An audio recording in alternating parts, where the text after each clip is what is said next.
Romance of Sui and Tang Dynasties, Chapter 33. The novel really sets the stage. There's this opening poem that gives us the core ideal of the whole story. What's that? It says, a man should be iron and firm. And that idea, that sort of unbending integrity, is what this whole story is about. Specifically how that integrity holds up when it slams headfirst into some massive corruption. Exactly. Corruption tied to one of the Sui dynasty's huge public works projects. The hero of the story, Shubao. Some people might know him as Sheng. Yep, the legendary figure. And we're joining him on what starts as a pretty routine journey. It's supposed to be just bureaucratic duty, but it spirals very quickly into a confrontation with some truly horrifying crimes. All centered around the man in charge of a major canal project. So the scene is set. Shubao is leaving a place called Kizu, and he's heading towards Suyang. His orders are simple, really. Find the canal superintendent, a man named Ma Shumu, and report for duty. He's the new guy, the upright, honest official stepping into a world he really doesn't understand yet. And the story gives him a warning almost immediately, like a chance to turn back. Right. Early in his journey, he bumps into an old classmate, a man named Di Quoxi. And this meeting is a little strange. The Quoxi is dressed like a military officer, but he claims he's resigned, says he's sick. And he tells Shubao these really wild stories. I mean, they're fantastical. Yeah. About entering a stone cave, seeing some guy fight a giant rat. So just bizarre stuff. Totally bizarre. Yeah. And he ends it by saying he has seen through the world, that he gets how things really work now. But then he gets to the real point, the actual warning. And this part is grounded in reality.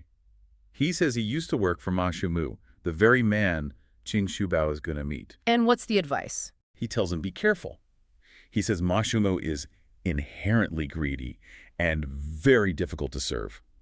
It's a huge red flag. So that's why he quit. He's looking for a place to just hide away from it all. Now, what's really telling here is how Shubao reacts to all this. Remember, he's the man of iron and firmness. Well, he's skeptical. Completely. He hears these weird tales. He hears the very serious warning about his new boss, and he dismisses it. The novel says he thought it was all just lies. He still trusts in the system, I guess, or at least in the idea that an official should have some integrity. But that trust, it doesn't last very long. Yeah. As he gets closer to Suyang, the evidence of something wrong, it becomes impossible to ignore. What does he find? He starts to hear something, a sound. Weeping. Widespread, constant weeping. It's coming from every village, every little hut he passes. Just this pervasive sound of grief. And at first he tries to explain it away, right? He gives up some logical theories. Yeah, his first thought is, okay, maybe it's because people are being forced to work on the canal, their farms are abandoned, they're starving. That makes sense. Or maybe an epidemic, smallpox or something. That's killing a lot of children. He's looking for a rational cause for all this suffering. But then he starts to listen more closely to the actual sounds. And it's not just grief. No. The people weren't just mourning. They were cursing. They were swearing. He hears them shouting, thief, and wang ba, which is, a pretty strong insult, like rascal or scoundrel. And they're accusing someone of stealing their children, of arranging them. Exactly. And that changes everything. It's not about natural death anymore. The language points to abduction, to organized crime. This is a community under siege. Wow. So this is where it all comes to a head. He arrives at a market town called New Jiaji, cow family market. He stops there for the night, gets a room at an inn, and while he's waiting for his dinner, he just can't sit still. He has to go find out what's happening. So he starts listening in on a conversation. Yeah, he overhears a group of locals, 3 young guys, and an old man with a cane. And they're talking about exactly what he's been hearing about. The missing children. And they're listing them by name. It's personal. So personal. They talk about the child from the Zhang family, the one from Wang's wife's family, whose father was away working on the canal, and the only son of the Zhao couple who they say was worth pure gold. Just heartbreaking details. And the old man reveals the scale of it. It's not just 1 or 2 kids. No. He says in just their little cluster of villages, 20 to 30 children have vanished. And then the old man just drops the bombshell. He explains the horrific truth behind it all. And you have to prepare yourself for this because it's genuinely shocking. He says the children aren't being sold or ransomed. They're being killed. They're being killed and eaten. The old man says it outright. The canal superintendent, Ma Shumu, likes to eat small children. I mean, that goes so far beyond normal corruption. Okay. Graft, bribery, that's one thing. This is monstrous. This is a level of depravity that's only possible with absolute unquestioned power. And the text describes the whole horrible mechanism. There's a whole system in place. A whole system. A gang of rascals, as they're called. They're the ones who steal the children. And then the text says they kill them, add 5 flavors, and steam them rotten to serve to Ma Shumu. The 5 flavors, that's like seasoning, right? They're being prepared like a meal. It's culinary. And for this service, the thieves get a few ounces of silver. It's a black market built on murder, all for profit. As the book says, greed turns the mind into a tiger or wolf. The fear must have been unimaginable. The villagers are taking these desperate measures. They have to guard their children around the clock. They keep lights burning all night. And some of them have even built, what, wooden cages? Wooden cabinets or cages, yeah. To lock their own children inside at night just to keep them safe. They're living like prisoners in their own homes. So Teen Shubao, the righteous man, he hears all this and he knows he has to act. The investigation part is over. Now it's time for action. He comes up with a plan right there on the spot. He pretends to be sick so he has an excuse to stay the night. Exactly. He's determined to catch these thieves himself, to, rid the area of this evil. So he waits until the middle of the night. Around midnight, yeah. He slips out of the inn, and there's this really powerful little moment before the action starts. The false alarm? Right. He sees a couple who scream in their sleep, thinking their child has been taken. They wake the boy up and are just flooded with relief that he's still there. It just shows you the psychological terror everyone is living under. That constant waking nightmare. It really reminds you the whole community is on a razor's edge. But then, not long after, the real threat shows up. He sees 2 figures sneaking down the lane. And he hides. He watches them pry open the door to a house and slip inside. And the capture is incredibly fast. He doesn't hesitate. Not at all. The first thief comes running out, and Teen Shubao just intercepts him with a single punch to the back, knocks him flat. The thief drops the child he was carrying. And the second guy. The second thief comes out, sees the chaos, and Teen Shubao takes him out with a flying kick. The book has this great description. It says he falls face first like a dog eats dirt. So he's got them both. He does. And immediately people come rushing out from the inn, from the houses, and the rage, all that pent-up fear and grief, it just explodes. The villagers just start beating the thieves? Oh, yeah. They want to kill them on the spot. Yeah. But Teen Shubao steps in. He stops them. Why? Why not let them have their justice? Because he knows a quick death is too easy. He insists they be tied up and interrogated. He needs the full story. He needs to know what happened to the other children, who their accomplices are, everything. And they confess. They confess to everything. They give their names, their village, they name their leader, and they confirm the most horrific part. Yes, the children were killed, steamed, and served to Superintendent Ma. So now he has it all. The criminals, a confession, and a mob that wants blood. This is a critical moment for him. It's a huge dilemma. He can't let them go. But if he turns them over to the local official, nothing will happen. That official is probably terrified of Ma Shumu, or maybe even on his payroll. So the official channels are useless. What does an upright man do when the whole institution is rotten? Well, Teen Shubao makes let's call it a bold choice, an almost unbelievable choice. He decides to take the thieves and their confession. Where? Directly to Superintendent Ma Shumu himself. Wait, he's going to walk into the lion's den with the evidence of the lion's crimes. It sounds insane, doesn't it? Yeah. He's basically delivering the criminals to their employer. What could possibly be his reasoning for that? It sounds like a death wish. Well, according to the novel, his logic is complicated. He says that Ma Shumu is such a high-ranking minister that he surely wouldn't commit such an evil act publicly. So it's a gamble on public shame. Exactly. He hopes that if he shows up with the thieves, with the whole village in an uproar, Ma Shumu will have no choice but to execute them, to save face, to maintain the illusion of official justice. He's counting on the power of appearances. And maybe that public exposure would be enough to stop the practice itself? That's the hope. But, the villagers are as skeptical as we are. They make him promise he won't just sell the thieves back or let them go on the road. And he gives them his word. He even refuses their money for travel expenses, which really proves he's not in this for personal gain. He's on a mission of pure integrity. And the setup is, it's classic. Shubao shows up, and because he's described as having this really imposing physique and, a magnificent demeanor. He stands out. He totally stands out. Shumu immediately sees him as maybe a useful ally, even if just for a little while. So he's instantly made the deputy commissioner of the river embankment. And just like that, you have a man of integrity who has been thrown right into the very heart of institutional vice. Right, into a nest of corruption. Exactly. Yeah. And Shubao is now basically expected to manage the logistics of all this corruption. But he's not naive about it. The sources are pretty clear. He remembers being warned that Shubao was, and this is a quote, greedy and difficult to serve. So the question for him isn't if he's going to be tested. No, not at all. It's how he can hold on to his principles in an environment that's basically designed to just crush them. Right. So he decides to test the moral temperature himself, right away. The principle and the pitfall. His test is pretty direct.